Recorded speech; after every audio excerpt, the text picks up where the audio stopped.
understanding your depth, getting to know why you feel the way you do, why you value and honor the way that you feel. This is something that will naturally occur as you begin to develop yourself emotionally. And really what I wanted to speak about today, that I've been just naturally reflecting on as of lately, is the energy behind objects, like physical things that have value to them, like sentimental value. For example, this necklace,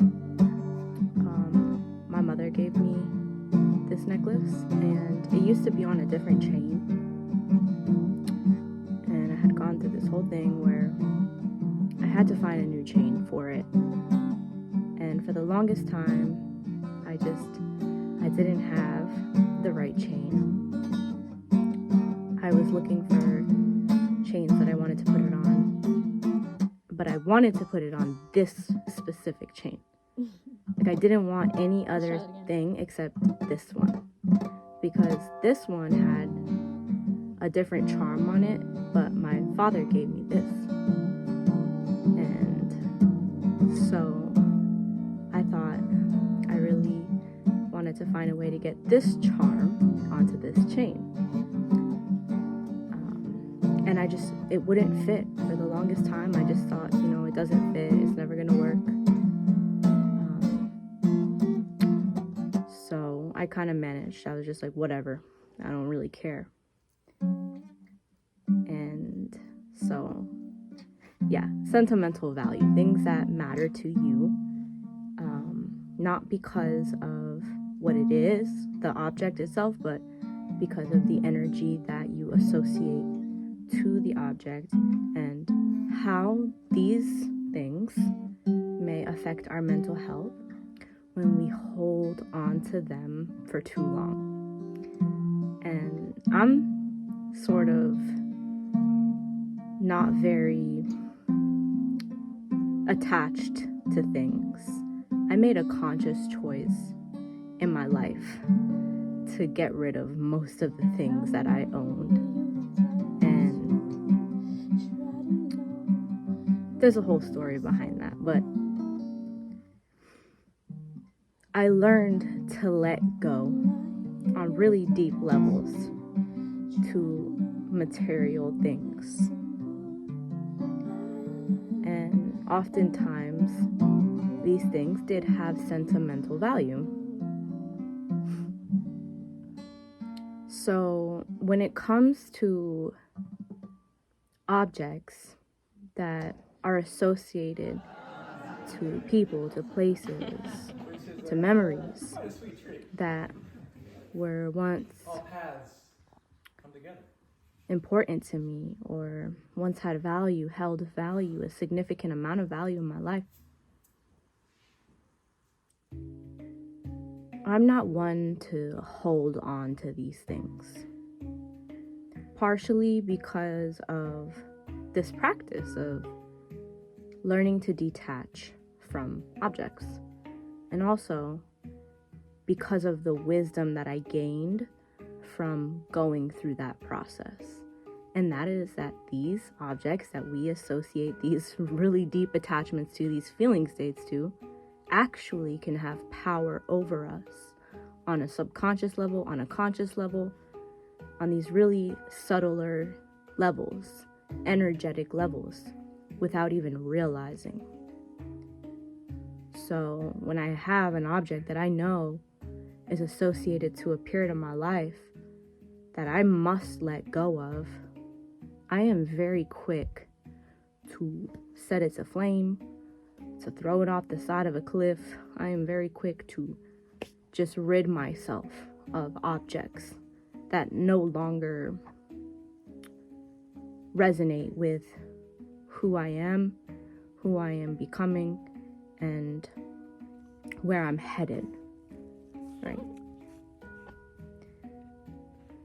I want you to question if there is anything in your life right now that you can think right now, like off the top of your head, that you're holding on to that has some energy associated to it that might be holding you back, that might be binding you to a memory or to an aspect of yourself that is weighing you down on some level.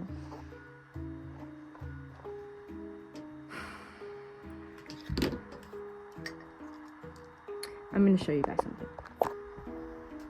Okay, so this is something that has sentimental value. I don't know if you see it. Okay, yeah. This is something that has sentimental value to me.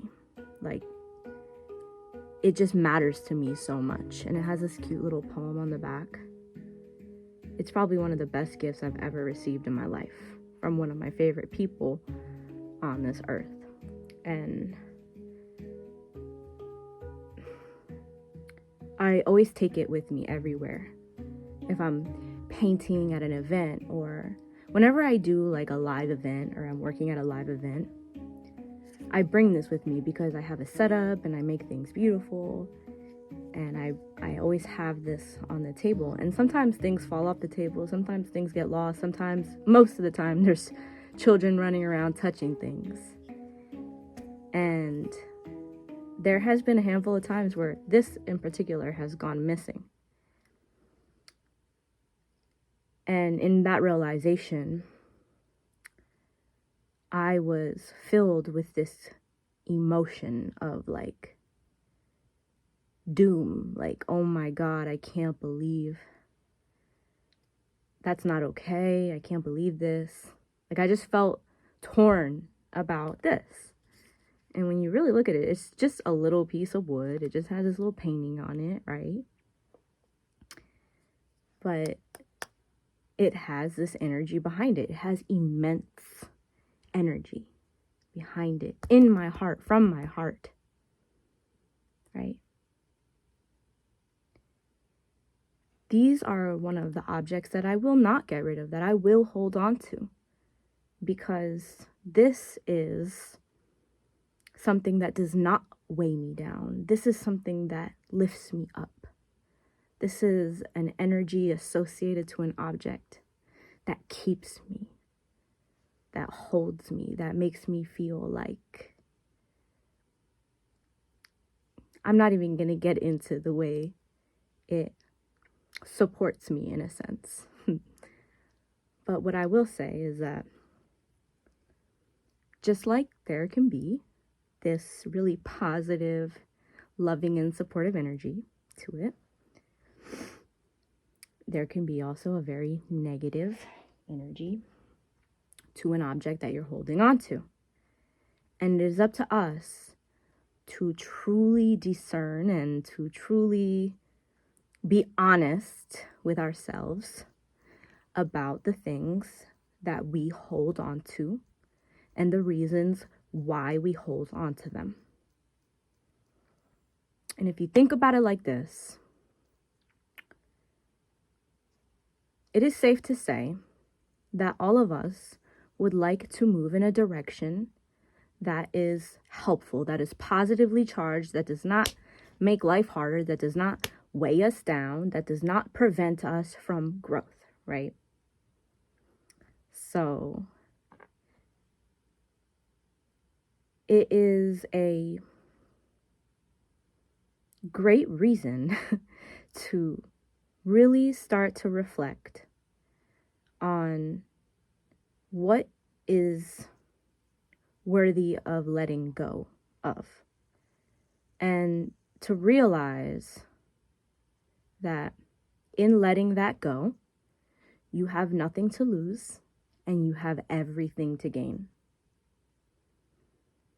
This may appear as resistance within you energetically.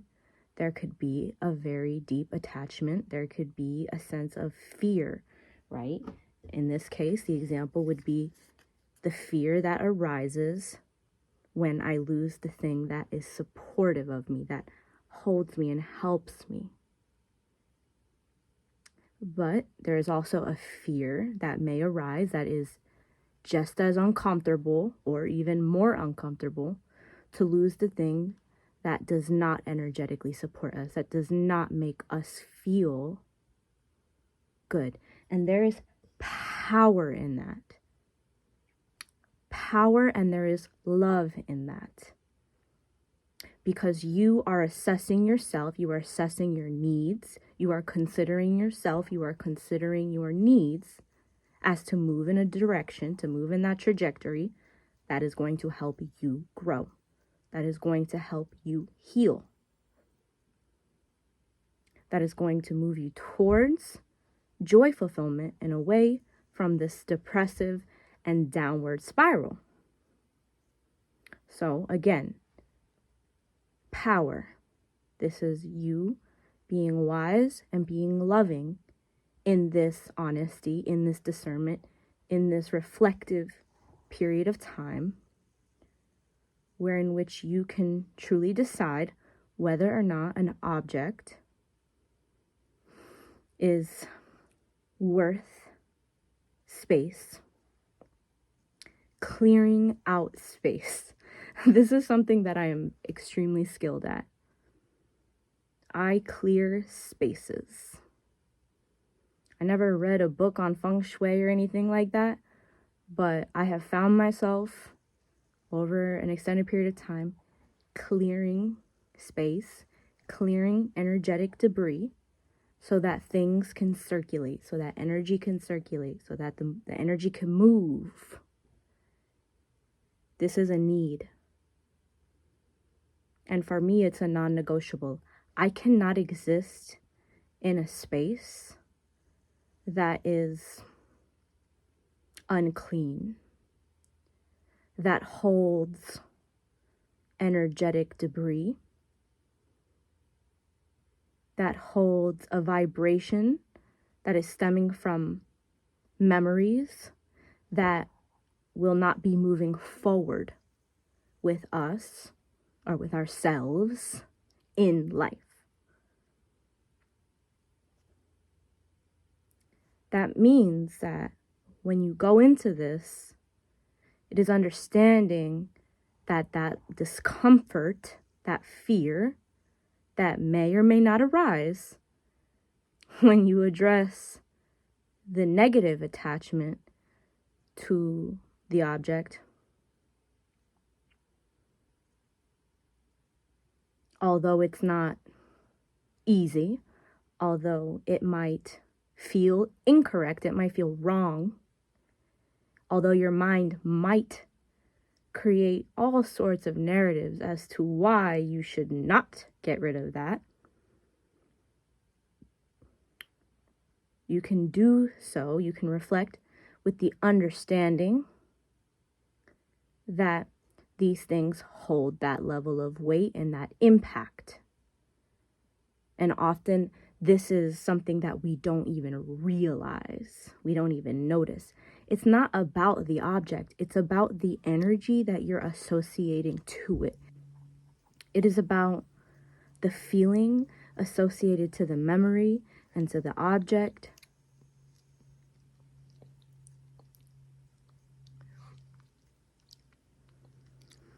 And I'm not here to convince you to throw away your old stuff.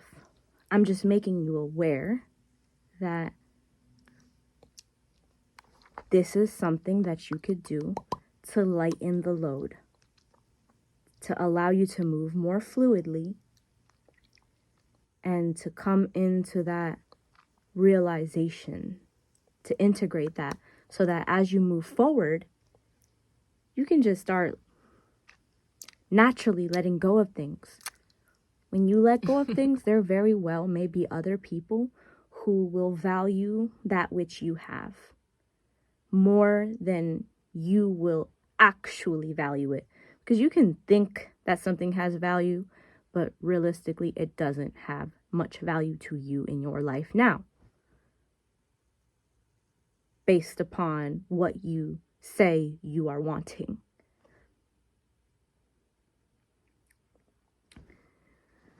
So I know it can be really challenging. I know that sometimes we want to hold on to parts of ourselves. But if it belongs, it will not leave you. Those things will arise throughout your life if you have trust. If you continue to do what is right for you, what is right for you will always be within you, will always reflect back to you. This is operating from faith, from trust.